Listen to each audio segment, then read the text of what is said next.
Hello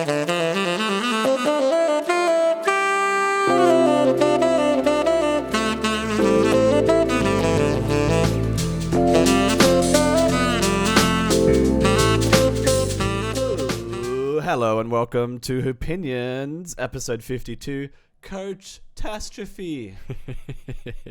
Oh, it's the apocalypse for the coaches right now. It's the end. So many have been gone. Wait, before we, I'm Harry, you're yes, Ben. I'm Ben. People need to know who we are. That's true. We've had a little break, but we have come back, so thank you for bearing with us. Yeah, you lucky guy. It was great. I was watching a lot of basketball when I had time, and... That's fair. I mean, living it up, what more can you ask for? Oh, I'm so poor now. Do not talk to me about anything until next payday. The coaches are also going to be wondering about the next payday. Got him. So, lots happened. It's going to be our playoff super episode. Yep. Jumbo episode. We'll see how we go. We're just going to talk about everything and see how it goes. Pretty much. Because it's been really fun. So we're going to start off. We did the first round. Yep. Well, let's throw it out of the way really quickly. I was correct about the Milwaukee coach. They fired him. Yep. Budenholzer has officially been let go. Which I think you have, being completely out. Here's the thing, right? You could see when it's a player problem and when it's a coaching problem. Mm-hmm. And that whole Miami series, Spoelstra just coached circles around. Yep, absolutely outcoached him. It didn't come down to Giannis's injury. That wasn't the reason. It was 100%, Budenholzer not stepping up and making adjustments when he needed to. And Miami just outplayed them because of that. Yeah, and the way that they were just changing things up, changing who did ball handling. They did one game where they had Bam bring up the ball so it would draw Robin Lopez out of the paint, and just little stuff like that. Brooke, sorry, Robin. They're twins. They look the same. One of them, I should have just said Lopez. And I would have got away with it. But and I think, but I do want to discuss maybe we'll get into Miami, New York first. But let's start off with this question: how much are the players at fault versus how much is it a coaching problem? At what point does it become a coaching problem versus a players just not being good? It's a good question. Recently, a lot of blame has been placed on coaches, which at the end of the day, it's kind of hard. It's not like you're going to fire Giannis for not playing good, right? So it's one of those weird things where at some point, if you're looking for blame, it falls on the coach because you're not going to let Giannis go. I have a little bit of an opposite opinion just to start with because... Well, it's just from an organization perspective. You're not going to... Not going to fire you're not going to fire Giannis for, you shot 1 from 8. Exactly. I think coaches take the fall too often, in my opinion, but there are circumstances where it's 100% warranted, and I think Budenholzer is one of them because, like we've seen, you've called it seasons ago. Regular season does the job. Fantastic. As soon as it comes to playoffs, where you're playing the same team, 7 games, he doesn't adjust and just gets outcoached. So I think in that case, that's the right call. Fire him. I don't want to be because look, I think Bud's a nice guy and a nice coach. I respect him a lot more than Doc Rivers, for example. But it's a very Doc Rivers kind of situation, though, where I think they won the championship in spite of Bud, not because of Bud. I think that's a fair call, actually. That team was so good that you could have just been Giannis play, and he would have that team had depth. They had all the right pieces. You had to pretty much be a doofus to mess that up. And even then, even if you tried to sabotage it, Giannis was just unstoppable back then. I mean, he was absolutely peak Giannis. So. Yeah, I think that's a fair point. I think he's not the worst coach, but he's not flexible enough, not doing his job to adjust, and that's what he's there for. And that's the thing. Out of the last 3 or 4 years, it's been 1 championship and 2 or 3 disappointing exits. Yeah, exactly. I mean, to some extent, it's they have a ring, which is impressive. Not all coaches can say that, but like you said, it's in spite of him, kind of. They had such a good roster, and it's been really disappointing playoffs other than that finals run. So. A lot of first track record. A lot of first and second round exits, and it's that's the thing. If they had made it to the finals, the NBA finals 4 years in a row, and had lost, I think that's a different conversation. Yep. He's still getting them to the end, and it's can't argue with those results really. Exactly, but he didn't go that far. When you have first and second round exits, and and yeah, not making deep runs. Yeah, I mean, against an 8 seed, when you're the number 1 seed in the entire NBA, it's not acceptable. No, falling up, losing 4 games to 1, like getting gentleman swept is just. It's not like it even went to 7 games or anything. They convincingly lost. So yeah, so that brings Miami and New York. Yes, which I believe somebody called that New York was going to win that series. If I remember, do I remember correctly? Yeah, because I picked Miami because I was like, I can't do it. I have to stick with them because otherwise they're just going to prove me wrong. And I called it. That was a good call. To be honest, I think it just came down to me that first round, I'm like, I'll take that as a freak accident. Like because look, the funniest thing too is that you have been roasting Miami like the entire year, and I've been like, no, they're fine. I have. And then when it comes down to it, you back them, I didn't back them, so that's on me. But honestly, Miami just kept that momentum. I still think they're a little thin, but they got through Miami and. They got through New York, and at the end of the day, playing solidly. So I like Tibbs as a coach, and I think maybe today's theme might be a lot of coach talk. But I love the defensive work that New York put out. Like defensively, they were very strong. Definitely. But for me, Tibbs always is a little bit short on offense. Yeah, I think that's a fair call. I mean, given their first round performance beating Cleveland 4-1.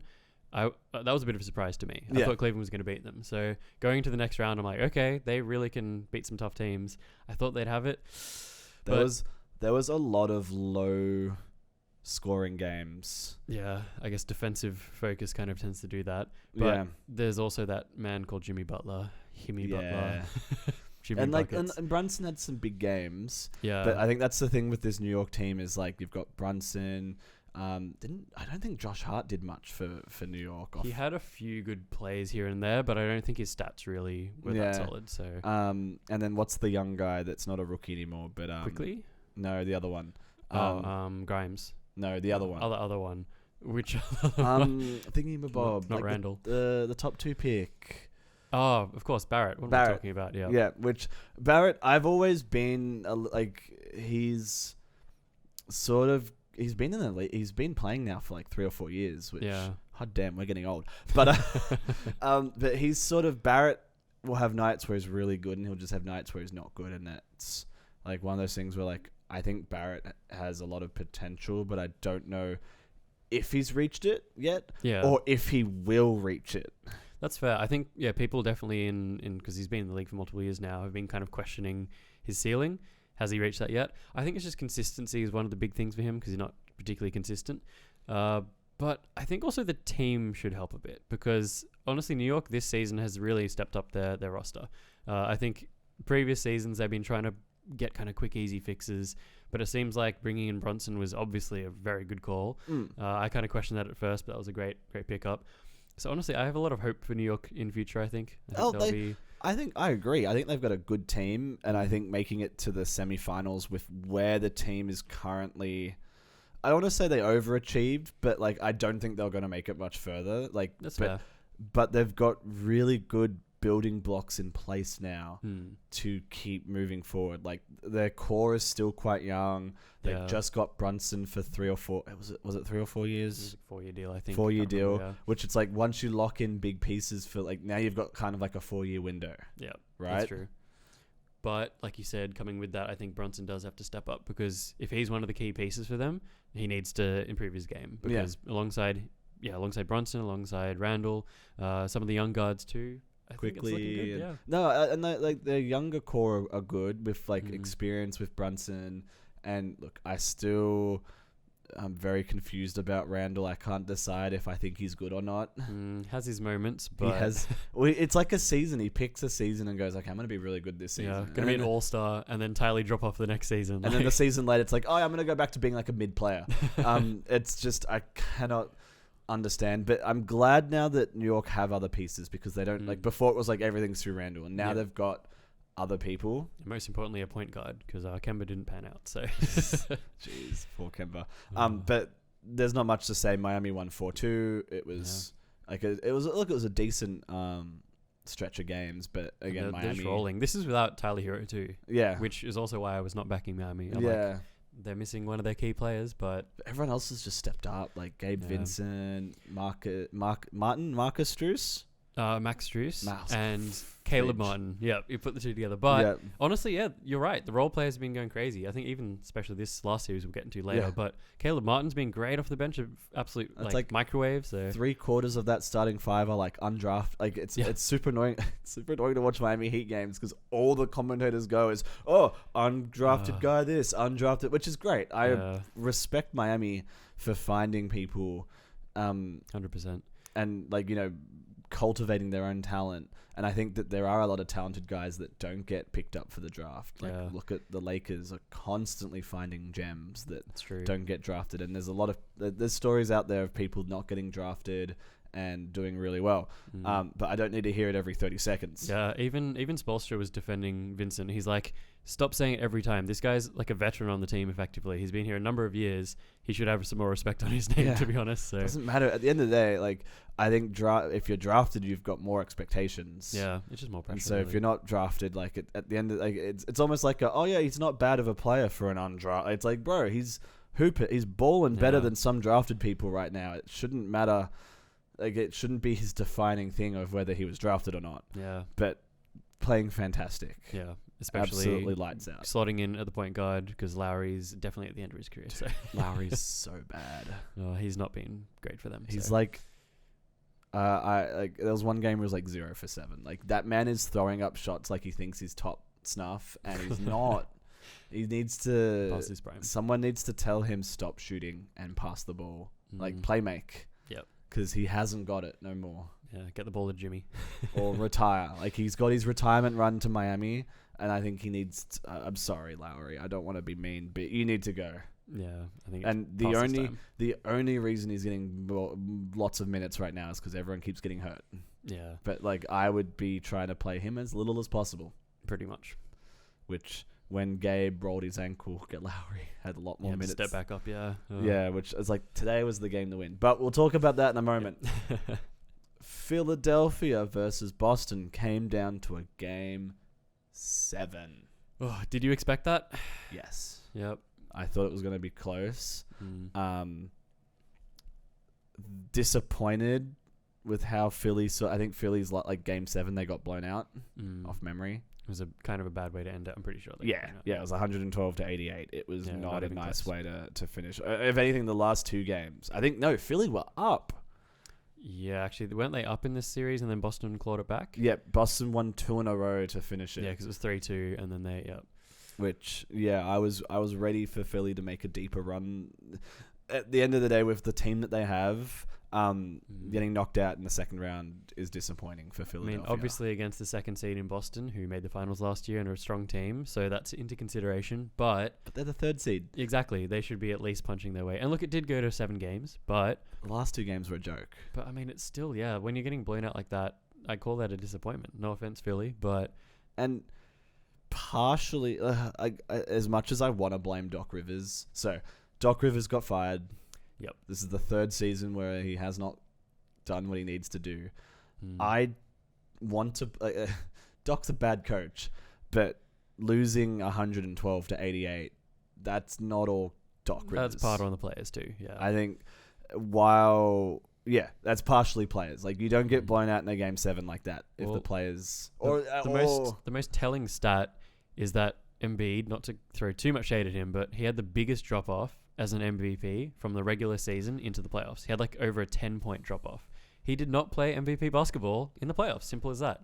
And I think that's the thing, is that Embiid disappeared that series. Yeah. He was not the dominant person that we're used to seeing, and it sort of needs to come from him, and he was not playing well at all, and it's sort of he's the all-star, he's the MVP, he's the player for that team. Yeah. Look at Jokic, unstoppable. Yeah. Still hitting.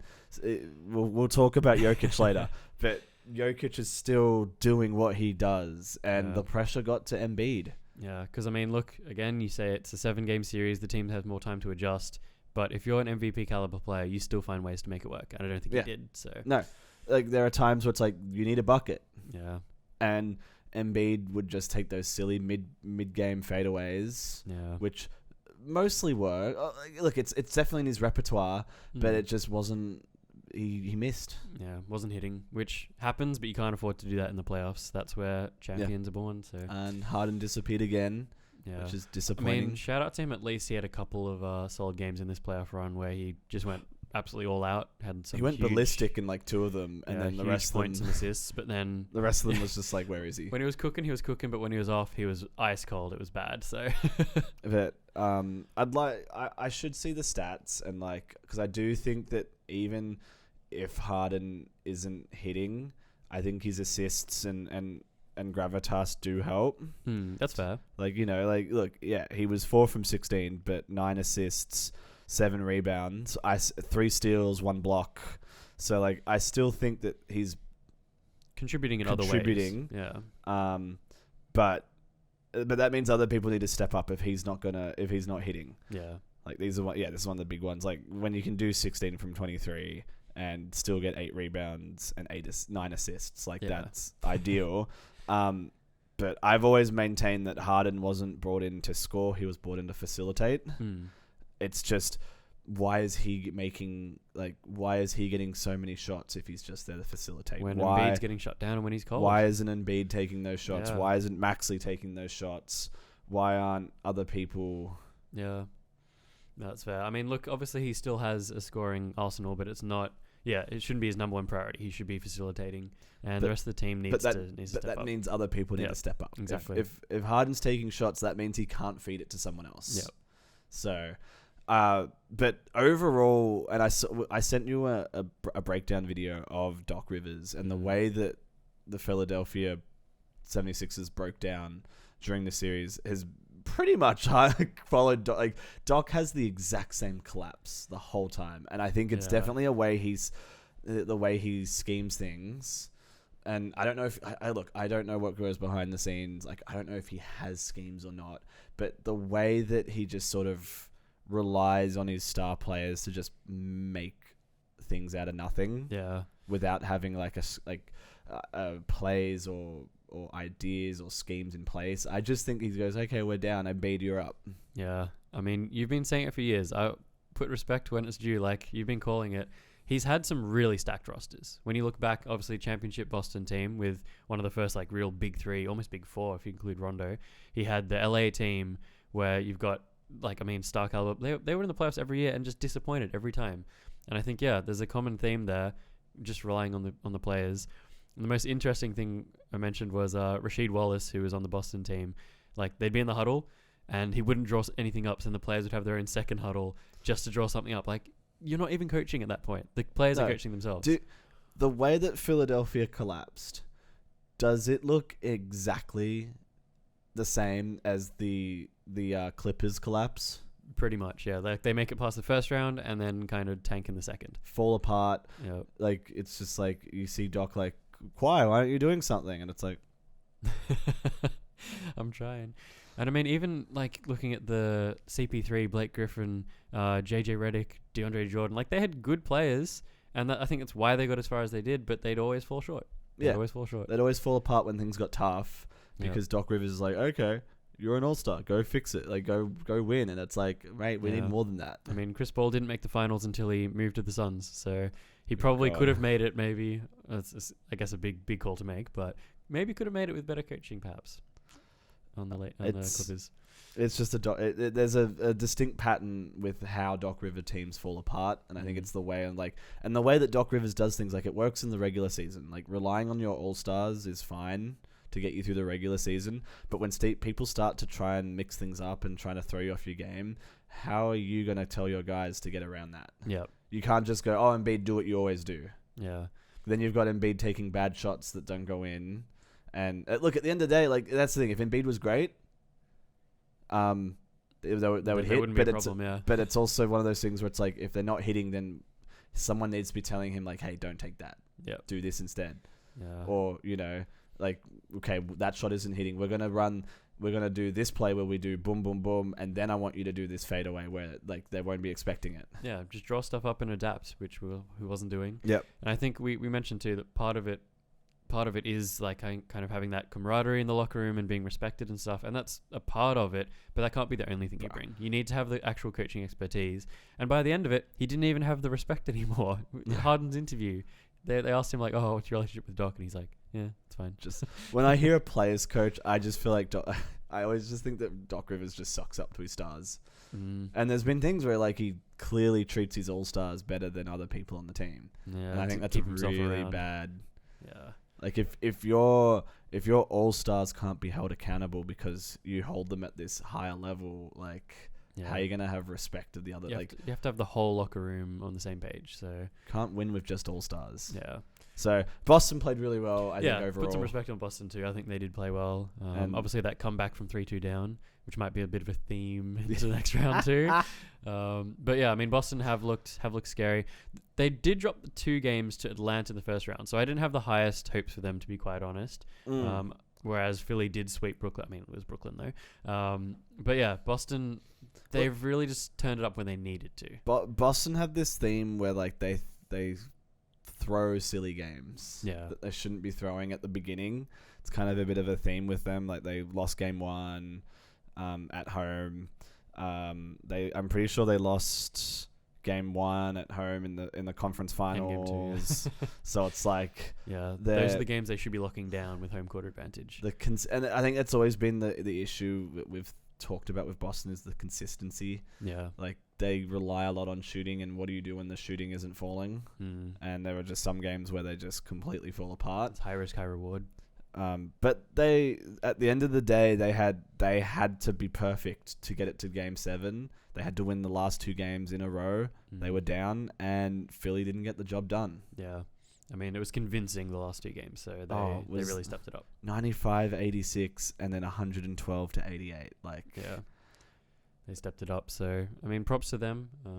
I was so disappointed. Yeah. But it's Doc, man. You can't...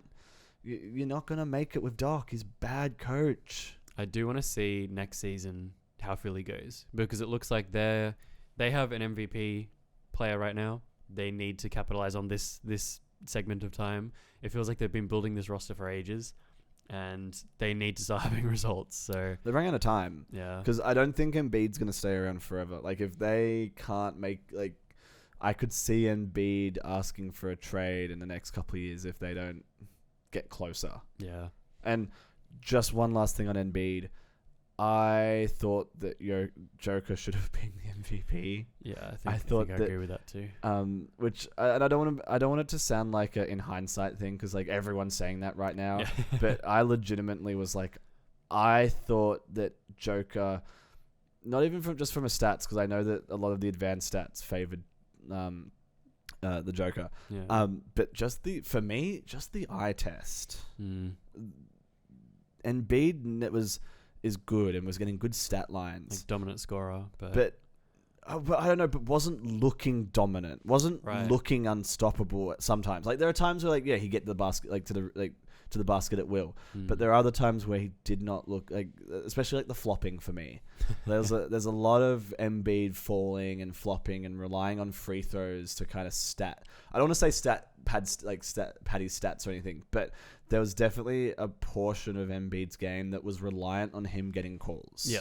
Yeah, I think a lot of it was, And I think a lot of those and James Harden did it a couple of years ago, and those sort of players always come short in playoffs. Yeah. You never get the same calls that you get in playoffs that you do in regular season. And for me, Embiid wasn't passing the eye test, whereas Joker was the exact opposite. He's getting these crazy stat lines, I think he was getting one of the least free throw attempts in the league. That man was just playing through contact the whole game, and no one would call it. Yeah. And I think that the main reason why Embiid got it, I don't want to say it was voter fatigue or anything like that, but the media kind of plays that game of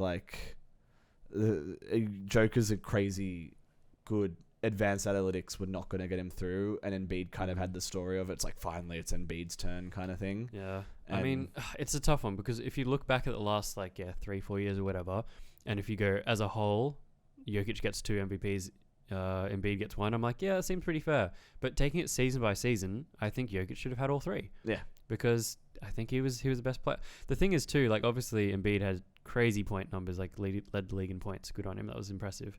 But Jokic could have got more points if he wanted to. He's playing team basketball. He's getting his assists, getting rebounds, he's getting everything. So I think just his play style too. I mean, we're seeing in the playoffs. I think that's the big thing for me that I want to like when I look at MVP that I want to try and differentiate.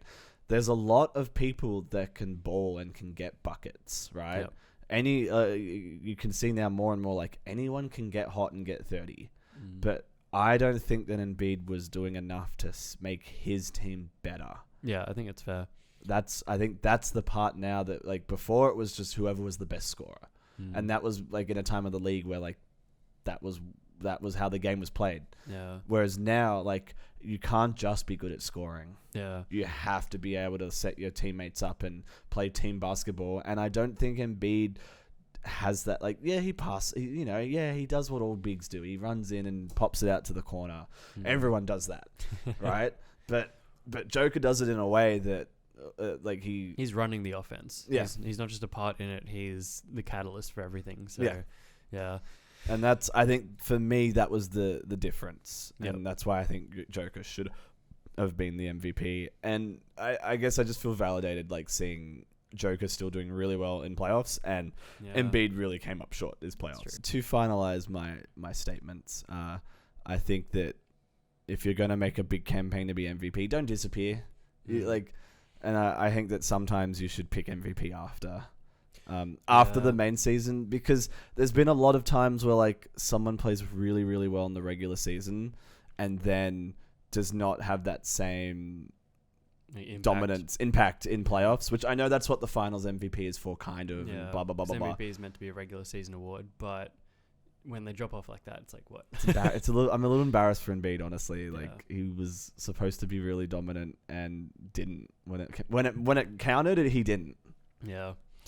I don't think that that Phoenix really had enough time to like integrate KD in. That's fair. So I think a lot of their, I guess, system included Bridges, included Cam Johnson. It is a big shift. Well, it's also just playing time as well, and they didn't get that. And then the Phoenix bench just sucked. Didn't step it up, yeah. And I'm kind of 50-50. So Denver won 4-2. At least they got to 6 games. I think that's at least respectable. Monty Williams did get let go after that series. Which another coach. Which I kind of agree, but I kind of disagree at the same time. Yeah, this is the one I'm most conflicted on. I think I agree with the other ones, but this one I'm like, What are your thoughts? I mean, he took them to the finals. I don't know, but I guess you can argue that this wasn't a good enough result. I mean, they're up against Denver though, who very solid team. Like this is the first year they've had like all their players healthy, and they're really dominant. So it's a bit of a tough one to call, but yeah, it's just one of those things where I think so. The biggest issue he had was his bench was terrible. Yeah, he could not get anything out of his bench, which is a tough situation to be in. But on the flip side, the way that it just became very apparent that he was just like, give the ball to KD and just he just relied on KD to dig him out of this hole. And the amount of minutes that KD was being made to play was ridiculous. Yeah. And at the end of the series, KD was tired, bro. KD was clunking everything off the front of he was tired. Yeah. And Monty was just like, right, I'm just going to win with my starting 5. And it's not a strat. You can't do that. You need to use the depth of the bench properly. I don't know. Look, here's the thing, right? I can't tell you like how they should have done it, because at the end of the day, he was in a really tough position where they gave away a lot of their depth, and the bench was absolutely terrible. Yeah. And Chris Paul got hurt halfway through, I'm pretty sure. So like he was struggling, but there's got to be a better way than just relying on KD. Yeah. I know he's a great player, but you can't just be like, okay, KD, go win me the game. Yeah. That's very true. He's good, but he is that good, but I don't think he can do it 7 games in a row. No, that's the thing. He'll win you a couple going off, but not against the number 1 seed in the West. Not for the whole playoff series. It's not feasible. Yeah. And at the end of the day, like I think, the Phoenix got tired, and And yeah, it was disappointing. Having said all that, I'd still give him one more season. I think I'd give him one more, just because it hasn't been a whole season with the new lineup. Yeah, I think give him a bit more time to adjust, in my opinion. But last season they finished short because it was too. Actually, that was a big last loss year. To the Mavs. Yeah, that's the thing. Coming off the Mavs series where he did not do well at all, so it's like, at what point is it like he's probably got the.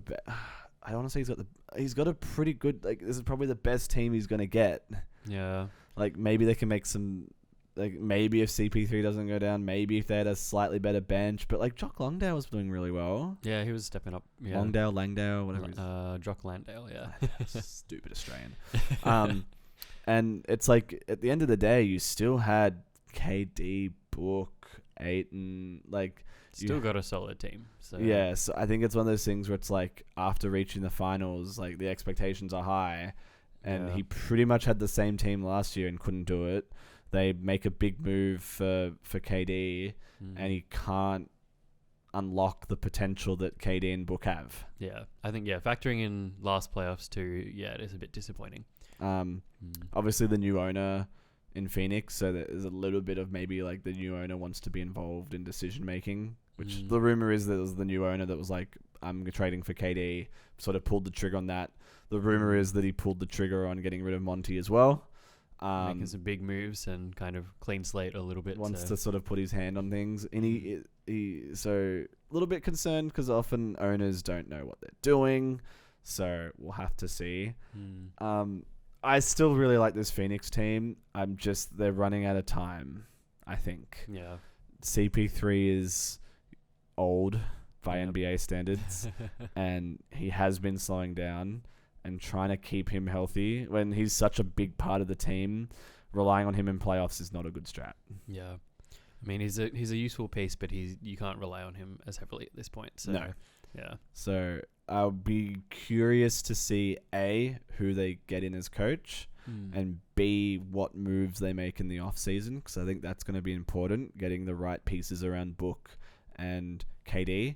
The other issue is that Ayton is either like, I don't want to pile on DeAndre Ayton because he gets a lot of people talking about him. Yeah. But there are some times where that it just does. He looks like Ben Simmons. I don't want to be rude. Like, maybe not to the extent of Ben Simmons, but he's a bit one-dimensional. So no, but like, even just, does he want to be there? All right. Does he more of an effort? Yeah. Does he want to be good? Well, I think, or does he just want to get paid? When they re-signed him, it really did kind of look like the situation where it's like, well, I don't really want to be here, but they've brought me back again. Like, yeah, it's like he did want to be elsewhere, so I'm not that surprised. But he doesn't play like. And this is the issue. This is why it took so long to get resolved. He is not getting. He got a max contract. He is not getting a max contract stats. Yeah, he is not putting the output that he's giving does not match his salary. Yeah, and it doesn't matter if you want to be there or not. Yeah.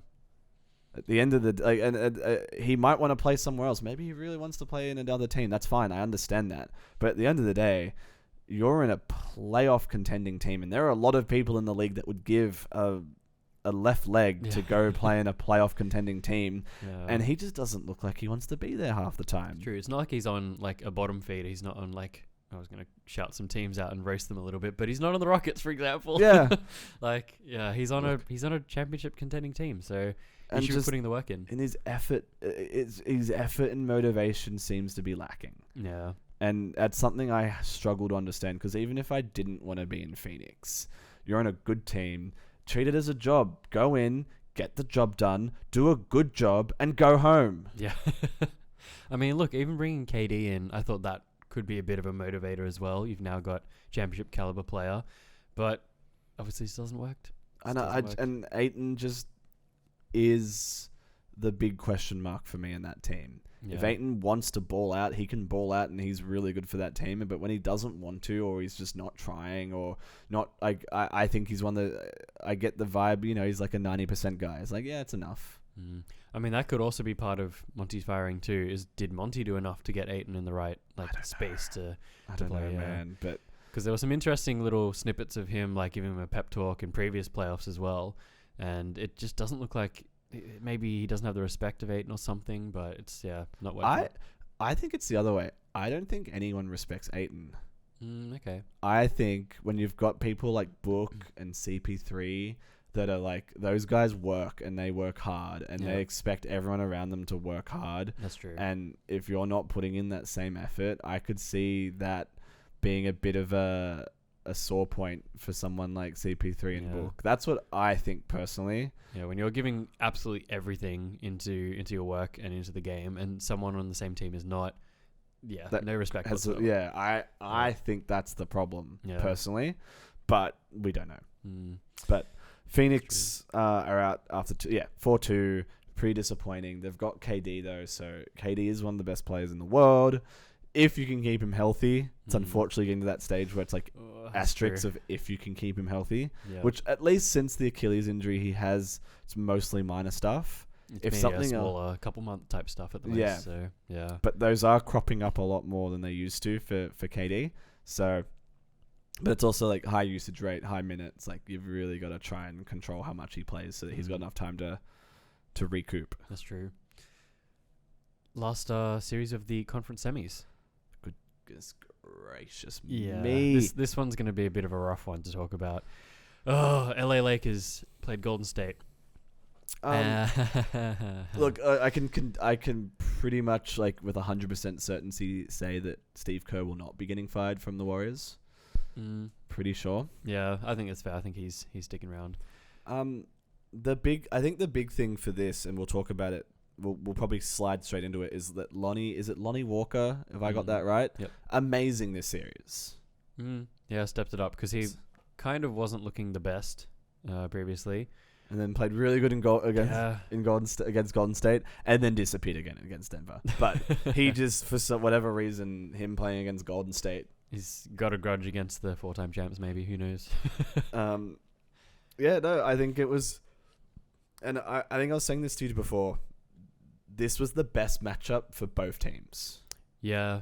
In terms of like, you're talking size, obviously just everything. These are two teams that have exceeded expectations, relying on aging older players that are good, but they have not got championship depth. Yeah. No way.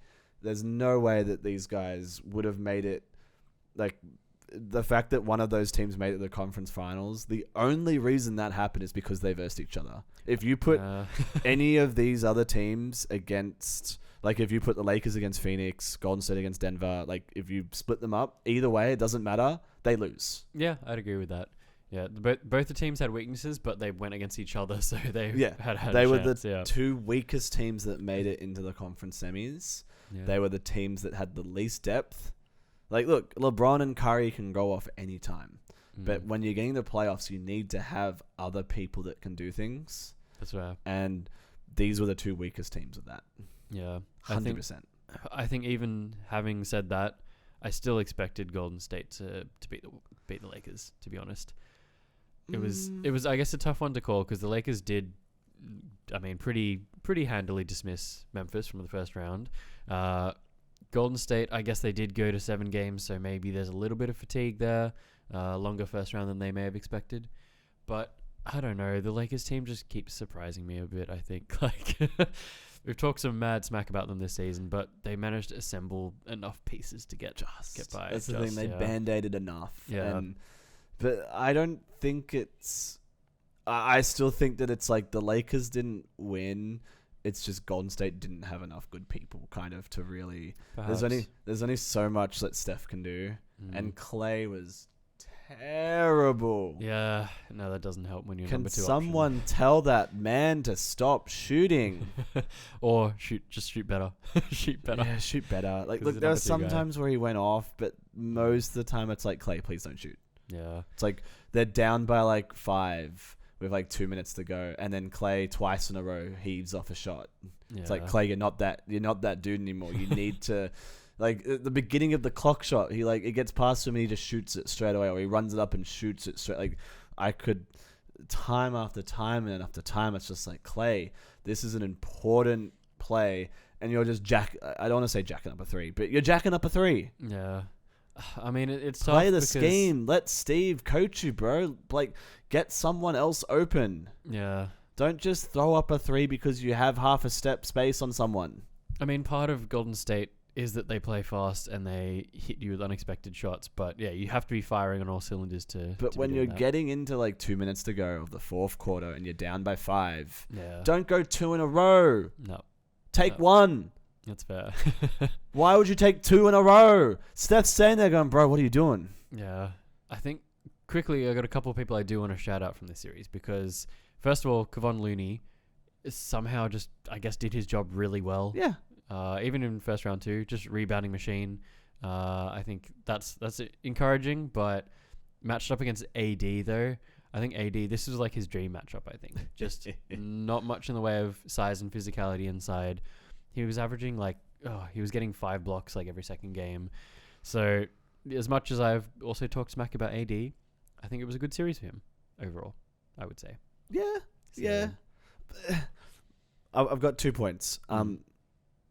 One, just off that last game. So just going back to Klay Thompson, 2 from 12. Bro, why do you keep shooting? That's bad. That's bad. Like, he really, and I think Steve Kerr mentioned it in an interview, like Thompson needs to sit down and go, like Kobe did when he tore his Achilles, right? He has to be like, cool, I can't play the way I used to play. Yeah, you got to adapt to your game. How is he, is he going to pick up a midi game? Like, what is Klay going to do to adapt to the game? Because the problem is, though, when you have an injury like that, you might be less athletic and then you lean more into shooting, but that's already what he does. Like, where does he go from there? Like, he needs, for him to remain to be valuable, he needs to find another way to score. Yeah. Perhaps. His 3-point shot has not looked the same, and he needs to be less reliant on the 3-point shot, and he needs to build up some other parts of his game. I guess. Otherwise, but that's also his value too, is the 3-point shooting as well. So he just. But he can't 3-point shoot. Well, then he has no value, not much value. Exactly. So he needs to do something else. But on the Warriors team, that's their game plan. He needs to no. He could do something else. Yeah. Don't take 12 shots a game from the 3-point line. I mean. But that's kind of what he's there for. The problem is as well is when Curry goes like 4 from 14 and has a bad shooting night too. Didn't help. Then that's why he needs to take more shots as well. But Did not help. But I'd still rather Curry shooting that. But yeah. But Klay should not be shooting on the same at this stage right here right now. Klay should not have the same sort of volume of shots that Steph Curry does. Yeah, 100% agree on that. 100%. There's got to be better looks than allowing Klay to take in this other game, 3 from 9, which is a little bit better. Yeah. But still not good. Yeah. I think, end of the day, the Warriors just weren't shooting well enough. And when you've got inconsistent shooting but don't have the size to go inside, I think that's where the Lakers dominated. So I think they, kind of, as much as I didn't expect them to go that far, it kind of makes sense they got as far as they did. So we talked about AD. You said that AD had a really good series and feasted and yada, yada, yada, yada. I actually want to disagree with you on that. Okay. While look, here's the thing, right? The Golden State Warriors was a fantastic matchup for AD. Why wasn't he averaging 30 every game? No, that's fair. He should have been doing better What? in that series. He's supposed to be their superstar, their next level. LeBron's trying to pass the torch off. He got, against Golden State, he got 1 30-point game. He had 2 games under 20, and then he had 3 games early 20s. Yeah, I think defensively he was good, but offensively, I agree. He should have been better. He should have been more like Embiid numbers when you're playing against a team that doesn't have the size to deal with you. So everyone, and I think it's a little bit of like that LA Lakers get a lot of media coverage, and everyone's like, "Oh, AD's the greatest." No, he's not. Yeah. Honestly, I'm not trying to smack talk here. I dislike the Lakers, but AD is not the guy. Yeah, I think I've always thought he's a bit overrated. I think he is. He's got a lot of upside and good value, but he's not. I wouldn't want him as my number 2 guy on a team. I don't think. I wouldn't want him as my number 1 either. Yeah, well, definitely not. Which they're trying to make him, but he hasn't got it. Yeah, I'm sorry, he does not have it. Especially not with the consistency in terms of health as well. It's How long has he been in the league now? 8 years, 10 years now? He was drafted, I think, 2012. So about just over 10 years, I think. Yeah, That's it. This is the best you're gonna get. Yeah. I don't think there's another step for him to take. Yeah. At this stage, this is what you're gonna get from AD, and it's not as great as everyone talks about. Yeah. Yes, he can have big games, but if this is supposed to be the guy, 11, 17, like even against Denver, 18 points. That's not going to cut it. Okay, he did have a 40-point game. I'll give him that. I will give him that. But like out of the 4 games, a 40-point game, that's good. 28 points, that's good. I like that. That's a decent. I'm happy with that. 18 and 21 though, not good enough. Yeah, I think it's fair. I think just the whole thing was years ago. People were saying like he's in the top 5 in the league, and I've never agreed with that. Absolutely not. Look against Memphis, 16, 13, 12, and then he had 2 30-point games, and then a 22. It's just like if he was a solid like 25 points a game, or like even like 20 to 25 points every single game, if he got 20 points every game, I would not I'd be happy with that. I mean, averages out kind of close to 20, but yeah. but he'll have games where you know what I'm saying. Like if he got every game, like he got 20 points. When you have like a 12-point game, yeah, that's not good enough. Yeah. So yeah. Look, his averages probably average out a little bit nicer than what I'm talking about, but at the end of the day, but that's the thing. Like, did Jordan rely on averages to make him look good?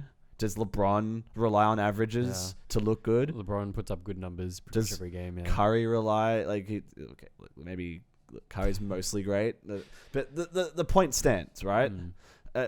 Is he a good player that's going to get you 25 a game every game, or is he someone that's going to average 25 because he needs to get 30 points every so often to make up for the fact that some games he gets 10 points?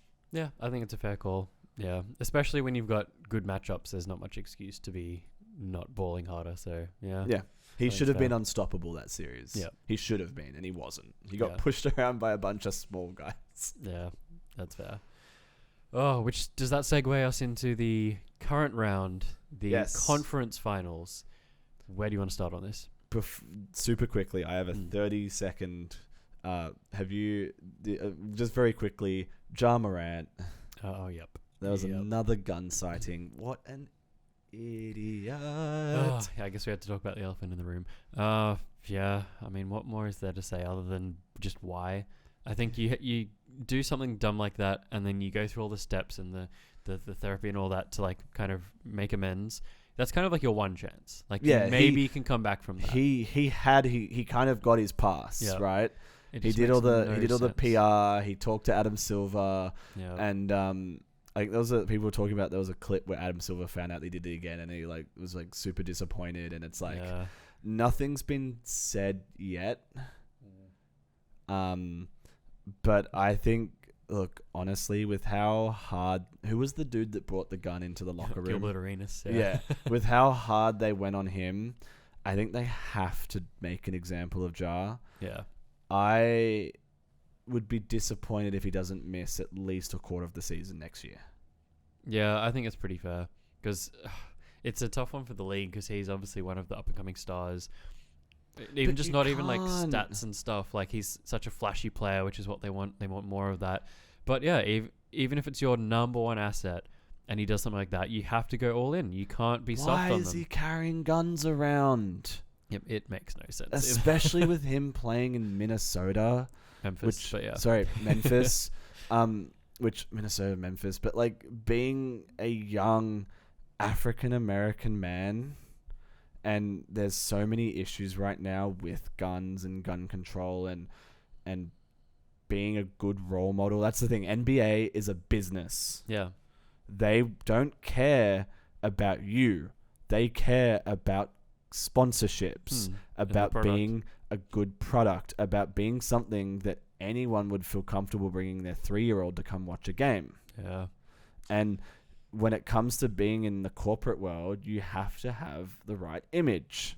You running around with your thugs and your guns is not the right image that the NBA wants to portray. It doesn't make sense when the guy had like a shoe deal lined up. He's getting however many tens of millions of dollars a year. Like, you've got everything. Why would you do such a silly thing? Like that that first suspension cost him $20 million. Yeah. He didn't make the All NBA team, and that cost him $20 million. And I know he's making 100 and something already, but it's like, bro, why? Like, this is generational wealth, and you're throwing it away to act like a thug. That's so true too. Generational. It's not just him; it's his future family and stuff that's like suffering. When you're making that much money, if you've surrounded yourselves with yes men, like that's the big, like, you've got to have deflate your head.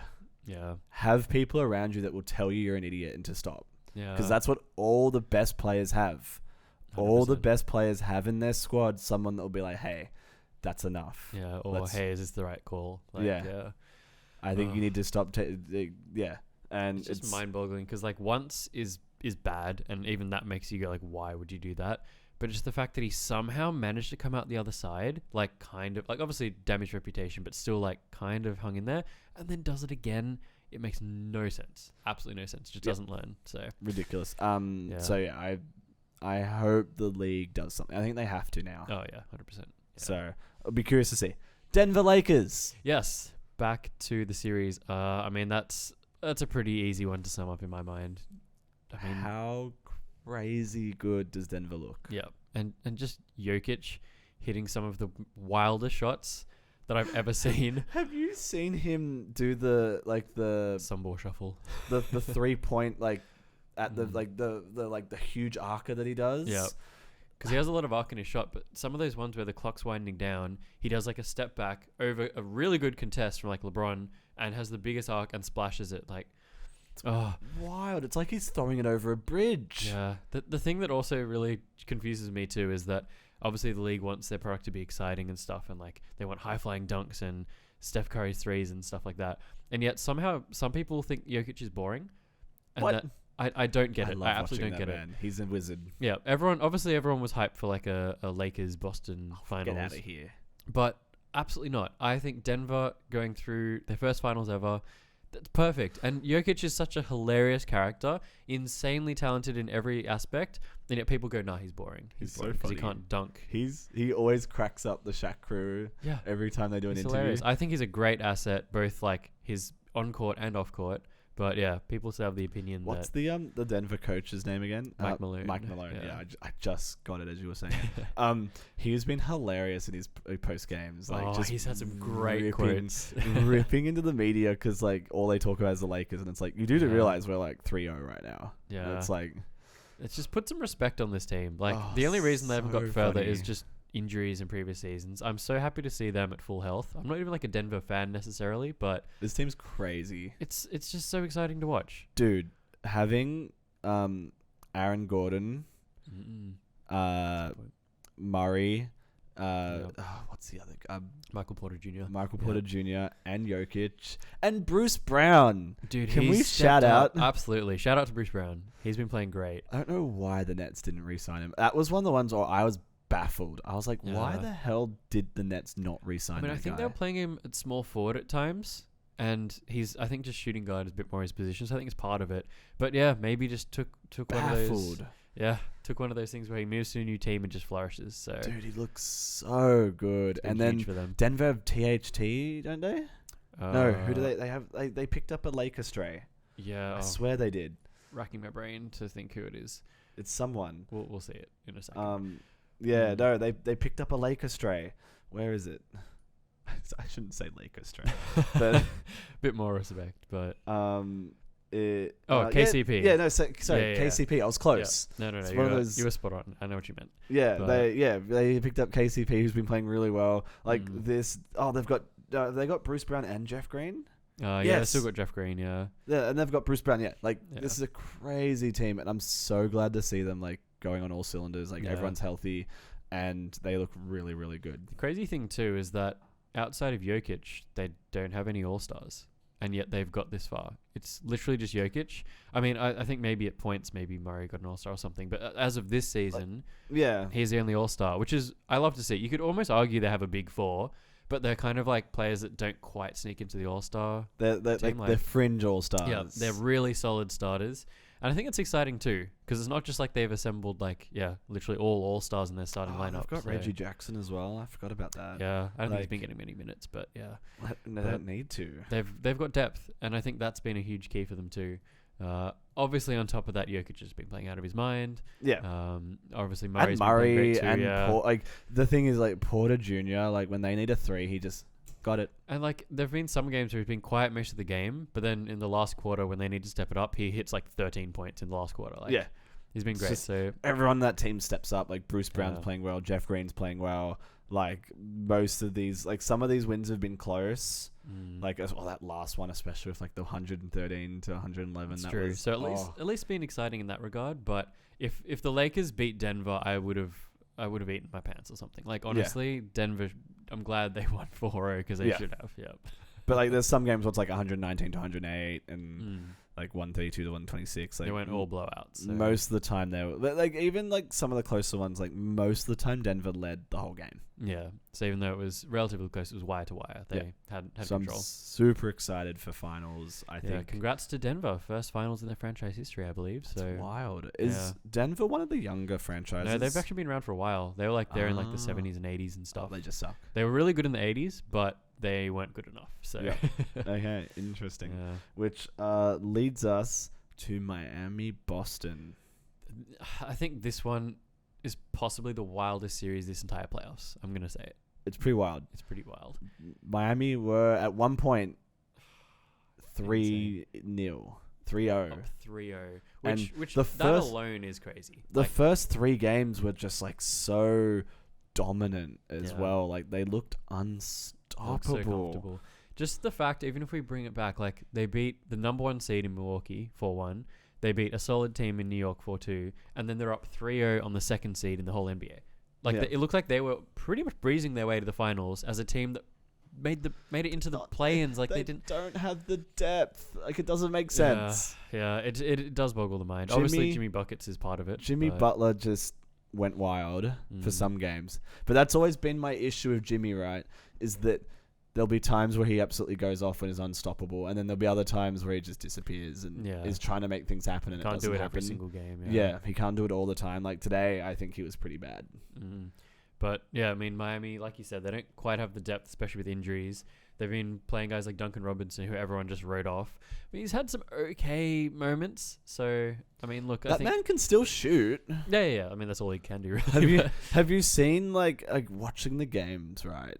The moment Duncan touches the ball, you could see Boston freak out. Yeah, because, like, we know he's going to pull that 3. Yep. Like, he's still, even with the less playing time that he's had, Duncan's still, like, ridiculous. Like, he's, like, average is, like, 50%, but he's like incredibly. He's a shooter. Shoots. But I think one thing I guess they're jumping ahead a little bit, but even in this last game, one thing I did like to see is that Duncan was getting inside. He was like calling for the ball, getting layups and stuff. So he's trying to put in the effort outside of just shooting. He's had some really good cuts where like the ball gets to him and he makes a good cut, and it's like almost one of those things where like they only pay attention to him if he gets the ball at the 3-point line. Yeah. And they outside kind of that, they don't care. Don't worry as a threat. But like, for example, today Jimmy was 5 from 21. Yeah. And it's like cold night for him.